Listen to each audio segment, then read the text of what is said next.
South ఇండియాలోనే biggest sorry store మన Varahi silks మన విజయవాడ ఎంజీ రోడ్ లో ప్రారంభం.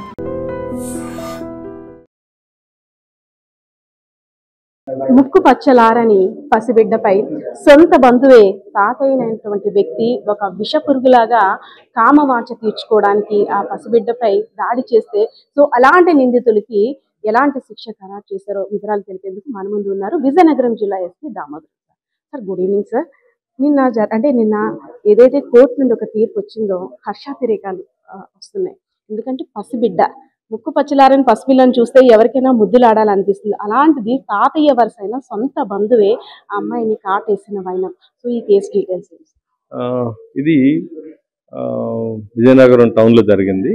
6 years పాప వాళ్ళ మదర్ హాస్పిటల్కి వెళ్తూ ఆ పాపని వాళ్ళ బంధువు అయినటువంటి బాబాయ్ వరుస అయినటువంటి అతనికి ఇచ్చి ఈ పాపని చూస్తుండు బాబాయ్ అని చెప్పి వెళ్ళడం జరిగింది.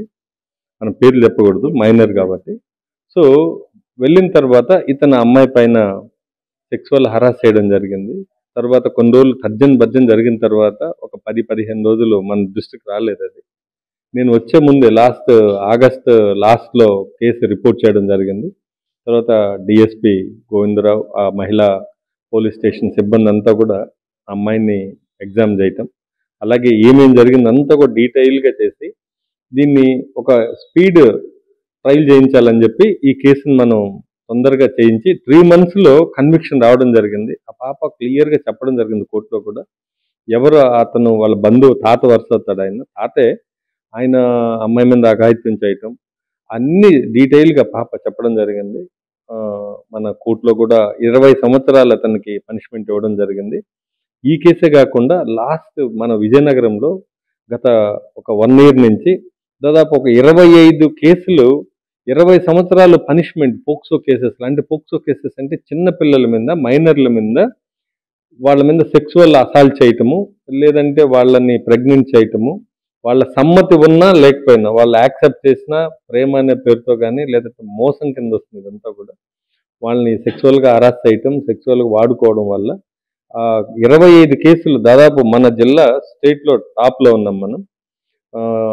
20 సంవత్సరాలు మినిమం వచ్చినటువంటిది. నేను అందరికీ కూడా రిక్వెస్ట్ చేసేది ఏంటంటే చిన్నపిల్లల జోలికి ఎవరు కూడా వెళ్ళొద్దు. అలాంటి పరిస్థితులు రాకుండా తల్లిదండ్రులు కూడా బయట వాళ్ళు వచ్చి చేయట్లేదు. ఈ పోక్సో కేసులు అబ్జర్వ్ చేస్తే ఎక్కడో బయట వాళ్ళు వచ్చి రేప్ చేయడం చిన్నపిల్లల్ని జరగట్లేదు.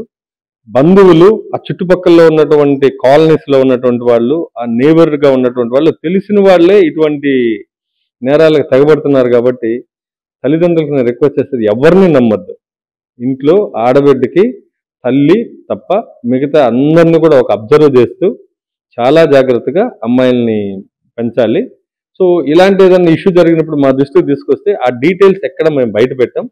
సో కోర్టులో విత్ ఇన్ షార్ట్ టైంలో మన విజయనగరంలో ఇప్పటికి 3 నెలల్లోనే కేసు ఫైనలైజ్ అవటం అనేది హర్షాతిరేకం. అది ఎన్నో సంవత్సరాలు పెండింగ్ ఉన్న కేసెస్ ఏళ్ల తరబడి అవి హియరింగ్ కి రాకుండాను అంటే నిరాశ మిగులుతుంది చాలా మంది ఎవరైతే బాధితులు ఉన్నారో. అలాంటిది 3 monthsలోనే ట్రేస్ అవుట్ చేసి కఠిన కారాగార శిక్ష 20 సంవత్సరాలతో పాటు 5,000 రూపాయల జరిమానా, అదేవిధంగా 5 లక్షలు ఎవరైతే బాధిత మహిళలు ఉన్నారో పరిహారాన్ని కూడా కోర్టు ఇవ్వడానికి. సో అంటే అందరి దృష్టిలో కూడా న్యాయం గెలిచింది అని అనుకోవచ్చు. 100%. ఇప్పుడు ఆ అమ్మాయి జరిగినటువంటి అన్యాయాన్ని చేసినటువంటి దుర్మార్గుడికి జైలుకి పంపడం, అలాగే అమ్మాయికి ఒక ఆత్మవిశ్వాసం ఆ ఫ్యామిలీకి వచ్చే విధంగా ఈ న్యాయం గెలిచింది. అలాగే అమ్మాయికి కూడా జరిగిన తప్పుని అమ్మాయికి తెలియని వయసులో చేసినటువంటి ఆత్మవిశ్వాసం దెబ్బతినకుండా ఈ యొక్క జడ్జిమెంట్ అమ్మాయికి, ఆ ఫ్యామిలీస్కి, రిమైనింగ్ అందరూ కూడా ఒక బూస్టప్ లాగా ఉంటుంది. అలాగే అమ్మాయి భవిష్యత్తు కోసం కూడా కోర్టు 5 lakhs rupees ఇవ్వమని కూడా చెప్పడం జరిగింది. మీరు ఇందాక అనేటట్టు అంటే సొంత బంధువులే ఇది అంటే బయటికి తెలుస్తుంది కాబట్టి కేసులు బయటకు వస్తున్నాయి. కొన్ని ఏరియాలో గ్రామీణ ప్రాంతాల్లో ఏంటంటే ఇంట్లో బంధువులే అలా కామందులే కాటేస్తున్నా సరే పెద్ద మనుషుల దగ్గర సెటిల్మెంట్ చేసుకోవడం, అంటే భయపడి పిల్లల ఫ్యూచర్ ఏమవుతుందో అని ఆ తల్లి బయటికి రాలేక బిడ్డ పరిస్థితి తర్వాత ఎలా ఉంటుందో, రేపు పొద్దున ఇది జీవితాంతం ఒక మచ్చగా మిగులుతుందని చాలా మంది సెటిల్మెంట్స్ వైపు వెళ్తున్నారు. అదేవిధంగా నా బిడ్డ భవిష్యత్తు ఇంకా నాశనం అయిపోయింది, ఈ ఊరి వదిలి వెళ్ళిపోవాలి, మా బ్రతుకు ఇంతే అనే ఒక డిప్రెషన్ లో కూడా పేరెంట్స్ ఉంది. సో అలాంటి వారికి మనం ఎలాంటి భరోసా?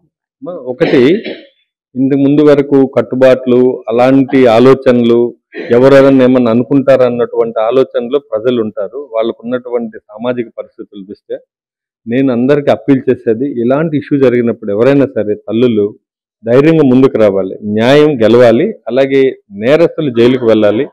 వాళ్ళని మనం ఎప్పుడు కంట్రోల్ చేయకపోతే, ఈరోజు డబ్బులు ఇచ్చో లేదంటే భయపెట్టో కులాన్ని అడ్డం పెట్టుకొని వాళ్ళు బయటపడితే రేపు ఇంకొకరికి అన్యాయం చేస్తారు వాళ్ళు. ఇంతే కదా ఏమనేది. తల్లి భయపడకుండా ఏం కాదు, న్యాయం కోసం పోరాడేటప్పుడు ఫస్ట్ లో కొంత వ్యతిరేకత ఉండొచ్చు, బట్ రాను రాను అందరూ అర్థం చేసుకుంటారు. అలాంటి ఏదైనా ఇష్యూ ఉంటే మాకు సీక్రెట్ గా ఫోన్ చేసిన డైల్ 100కి మేమే ఆ కేసుని టేకప్ చేస్తాం. సో అప్పుడు ఎవరు ఆమె మీద ఎవరు ఏడ్చే పని ఉండదు, ఆమె చెప్పినట్టు కూడా ఉండదు. మాకు సీక్రెట్ గా డైల్ 100 చేసిన వాళ్ళు మేము వెళ్ళి, మా టీం వెళ్ళి మేము ఎంక్వైరీ చేసుకొని మేము కేసు కట్టి కోర్టు ముందు నిలబెట్టి పనిష్మెంట్ ఇప్పిస్తారు. సార్, మీరు అనే విధంగా ఇంట్లో ఆడబిడ్డని తండ్రికి కూడా అప్పజెప్పలేని పరిస్థితులు ఇప్పుడు ఉన్నాయి. అసలు దీని అంతటికీ కారణం ఏమంటారంటే, సైకలాజికల్ గా మనుషులు మారుతున్నారా, లేదంటే ఫోన్స్ ప్రభావమా, లేదంటే సమాజంలో మార్పు, దేనికోసం అంటే ఇంట్లో జాగ్రత్తగా, అంటే 100% అనట్లేదు, 100లో నాట్ 0% ఎవరో 1%ఏనా తండ్రులు కూడా కామ పిశాచులుగా మారి సొంత బిడ్డల్ని గర్భవతులుగా చేసినప్పుడు కూడా ఇటు తండ్రి ఇటు మొగుడు అంటే రెండు వైపులు కూడా మధ్యలో ఆడవాళ్ళు నలిగిపోతున్నారు. బిడ్డ భవిష్యత్తు ఏమవుతుంది, బిడ్డ కడుపులో ఉన్న బిడ్డకి తండ్రి అతని, అప్పుడు ఎవరైతే బాధితురాలు ఉన్నారో ఆమె కూడా తండ్రి, అలా చాలా కేసులు కూడా చూసాం. సార్ ఏంటి సార్ అంటే ఇంత మితిమీరిపోవడానికి కారణం ఏమంటారు?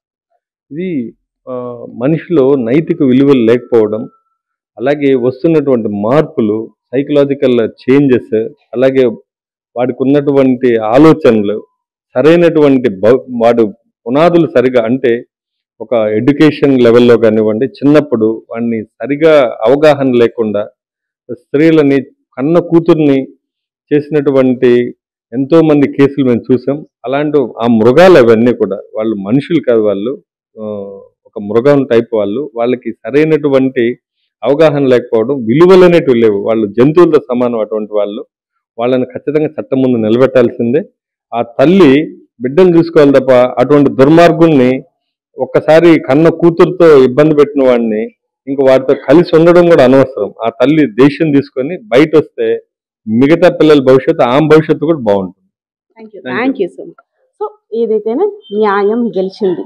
సొంత తాత వరసైనటువంటి వ్యక్తి కామ పిశాచిలా మారి పసిబిడ్డ, 5 నెలల పసిబిడ్డ అనేసరికి మనం ఎలా చూస్తాం, ముద్దులొలికే చిన్నారిగా చూస్తాం. అదేవిధంగా ఆ బిడ్డ చెప్పే ముద్దు ముద్దు మాటలను చూసి కూడా మురిసిపోతాం. అలాంటిది అలాంటి బిడ్డపై పైశాచికంగా లైంగిక దాడి చేయాలనే ఆలోచన ఎందుకు వచ్చిందో ఆ దుర్మార్గుడికి అయితే తెలియదు. కానీ పోలీసులు అయితే మాత్రం కేసుని దర్యాప్తు చేసి అదేవిధంగా వీళ్ళకి న్యాయం కూడా జరిగినట్టయితే పోక్సో కేసు నమోదు చేసిన తర్వాత కోర్టు నుండి కూడా ఆదేశాలు రావడం జరిగింది. ఏదైతేనే తల్లికి అనిపించింది నా బిడ్డకి న్యాయం జరిగింది, అదేవిధంగా ఇలాంటి దారుణం ఇంకే ఇంట్లో కూడా జరగకూడదురా దేవుడా అంటూ కూడా వేడుకుంటున్న పరిస్థితి అయితే కనిపిస్తుంది.